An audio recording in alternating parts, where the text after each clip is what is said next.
my channel. I'm Sherry and this is Gardening in the North. 5 years ago when we moved to this property, I started adding worm castings into my gardening routine. So whenever I was up potting some of my seedlings, I would add it into the soil just to give them that little boost, as well as I would add it into the hole in my garden space before planting them into the garden. And because of this, I know that my garden soil has steadily gotten healthier. And I can see that in the speed in which my plants are growing and the healthiness of the garden as a whole.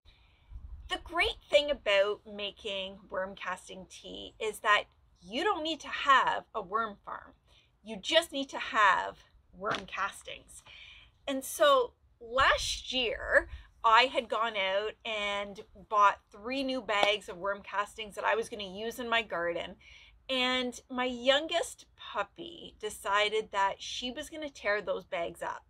And I had worm castings everywhere, on my driveway, on my lawn, everywhere but the garden. And so I started looking around online to see where I could get more castings from. And it was the middle of the season, and so getting your hands on any kind of worm casting that is of the same quality that I was already using for a similar price wasn't going to happen. So I had to really think long and hard how I was going to make the only 2 bags that I had survive the rest of the summer and be able to use those 2 bags on my whole gardening space. And so if you're new to my channel, I have about 5,000, almost 6,000 square feet of gardening space here. And 2 bags of worm castings will not go a long way if I'm just using them as is.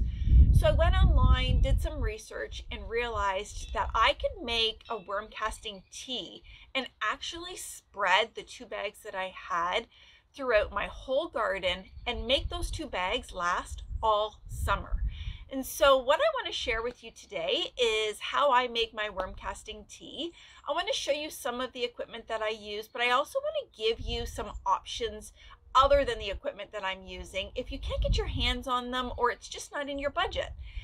At the end of this video, or after I'm done making the worm casting tea, I want to touch on 4 questions that I had when I started this process. And those 4 questions are, things that I had to research and really find out before I started my process. So let's get started on what we need in order to make worm casting tea. So the first thing that you want to make sure you have is a bucket or a container, an old planter that doesn't have the hole in the bottom. Whatever you have, use it. Don't go out and buy something new. So for today, I'm using a 5-gallon bucket. And so the recipe that I'm using is 4 or 5 gallons. But if you have something smaller or something bigger, you're just going to alter the recipe, double it or cut it in half, whatever it is that you're doing. I like using the 5-gallon buckets because they come with a lid. I know that I can carry this and lift it up into my wagon and then pull it over to my garden space. So the other thing that you want to have is water. Now this is where it gets a little bit touchy because you want to make sure that if you live in a subdivision that you're not using your tap water, because that water will have chlorine in it and you don't want to use water with chlorine. So the best water to use obviously is rainwater. But for those of us that can't collect enough rainwater in order to make our tea to use throughout the summer, then you can also use well water. That works as well. You want to make sure though that if you're adding salt into your well water, that the salt isn't too high, because you want to make sure that you're not getting a lot of salt in your water. The other thing that you're going to need is unsulfured molasses. So I have some here. Now, I'm not a chemist or anything like that, but from what I understand, you have to use the unsulfured molasses because when they add in the sulfur, that actually kills off the microorganisms that we're trying to grow and feed in this tea. And so you want to make sure that you're not using that. Now, I got this at Bulk Barn and I looked high and low to see where I could find it. None of the grocery stores carry unsulfured molasses.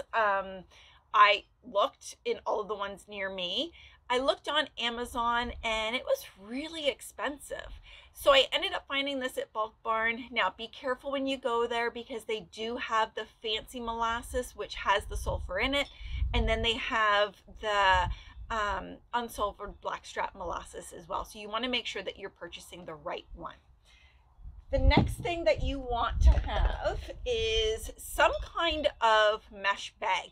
Now, if you have a cheesecloth bag, or if you have, there are some painter's bags that you can get, or like I have here, these are produce bags.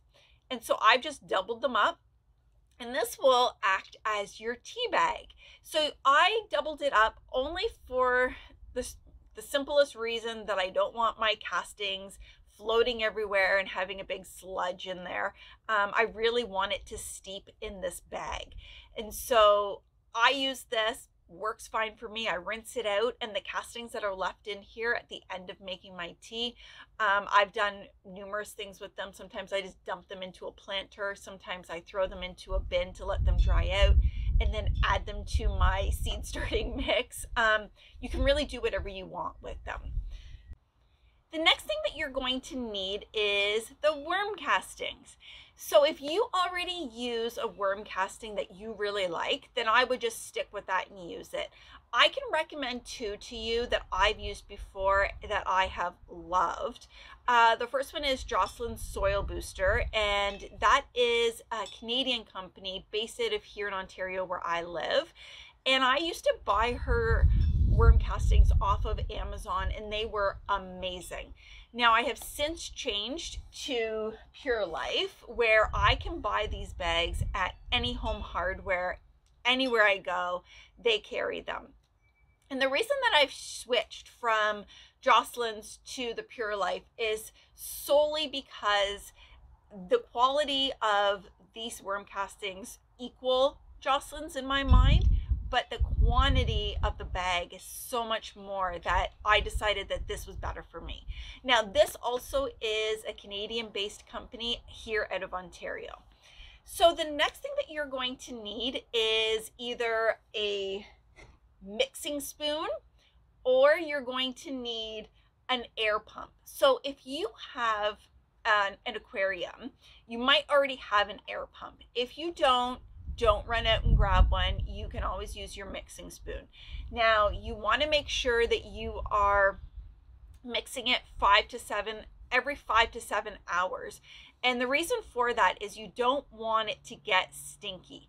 The minute that it starts to get stinky, what that means is that there is anaerobic decomposition happening. And you don't want that. This shouldn't be stinky at all. You should be able to leave it wherever and not smell it. So you want to make sure, and I can't stress this enough, that if you're using a spoon or a stick or whatever it is you're using to stir your tea, make sure you stir it every 5 to 7 hours.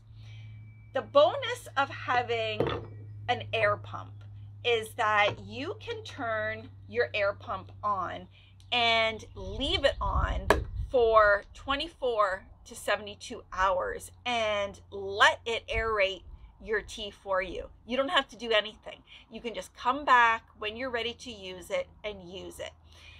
This air pump that I have, I got off of Amazon, and I think it was $23, and it works great in a 5-gallon bucket. I haven't tried it in a larger bucket because, again, I don't have a lot of muscles, so carrying anything heavier than 5 gallons is not happening. So I use this in the 5-gallon bucket, and it works out great. Let's get making this tea. I want to show you how I add all the ingredients into it and what it looks like at the beginning of the 24 to 72 hour time period. One of the tips that I want to give you for the molasses is if your water is room temperature or a little bit warmer than that, this will dissolve a lot better than if you use cold water, cold well water. It'll take a while for you to stir it. So let's put this in. So for a 5-gallon bucket, I use 2 tablespoons.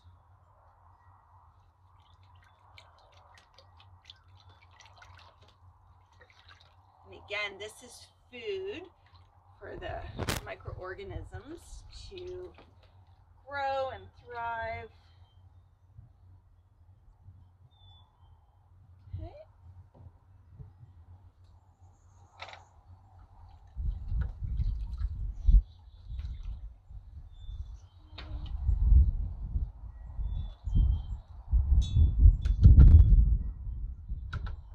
Okay.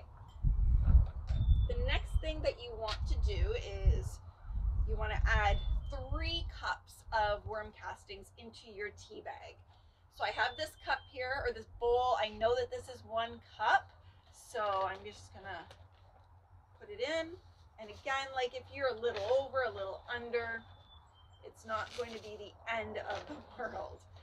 One thing I do want to point out though is that when I was adding this into the holes in my garden in order to put my seedlings in it, I was probably grabbing a handful. So I was probably putting in half a cup.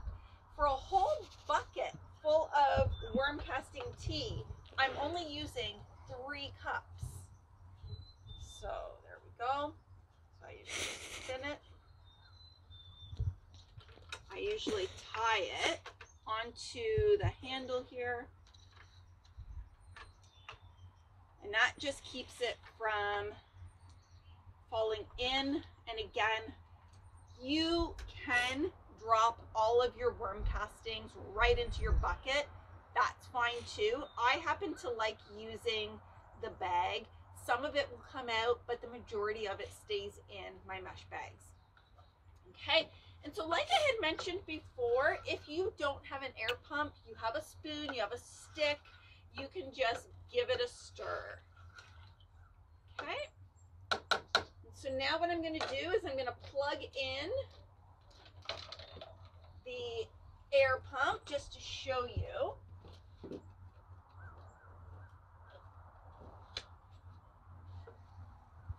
Okay, and so away.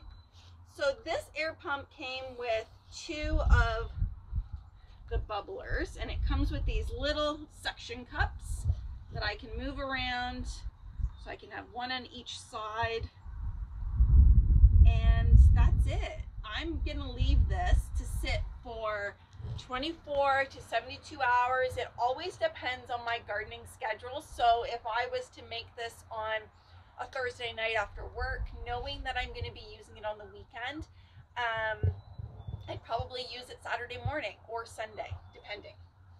So the other thing that I always do, because I never want my tea to get thrown out, is I always put the lid on and then I just write on it.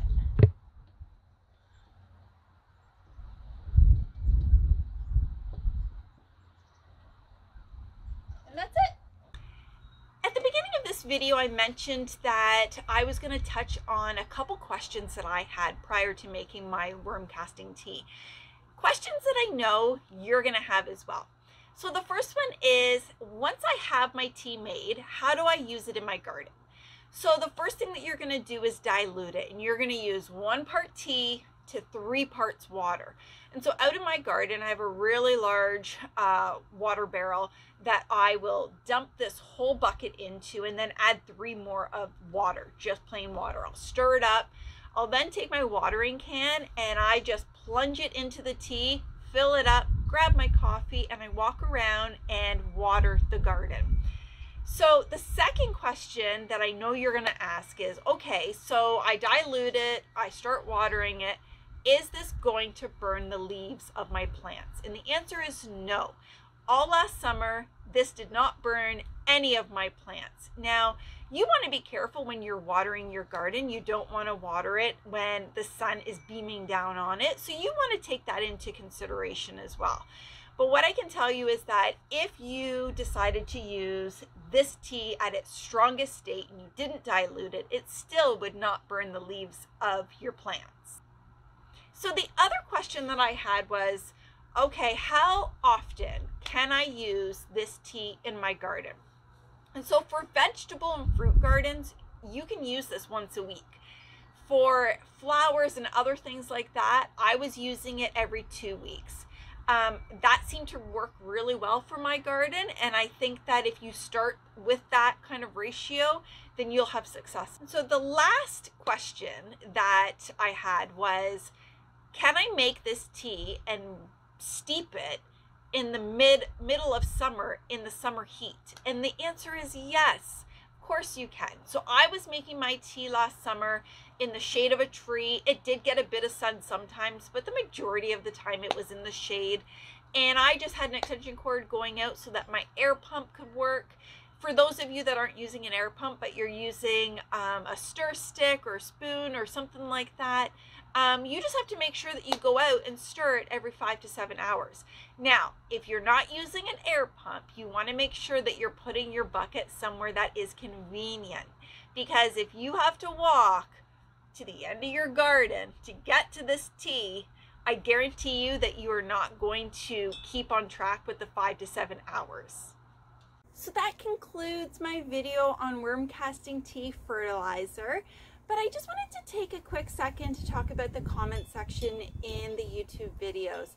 So I truly believe that the comment section goes hand in hand with the video. Often I will watch a video, and while I'm listening and watching it at the same time, I'm also reading the comments because I want to hear what other people have to say about that video, about that topic, and I want to hear what their tips and tricks are. And so I'm sharing with you in this video my experience, and I'm hoping that if you have any tips and tricks, that you leave them down below in the comment section so that other people who come to my channel to watch this video will be able to read the comments and gain even more learning, more experience from what you've experienced. So I'd like to thank you so much for your support in watching my video, coming to my channel, and I hope you have a great day.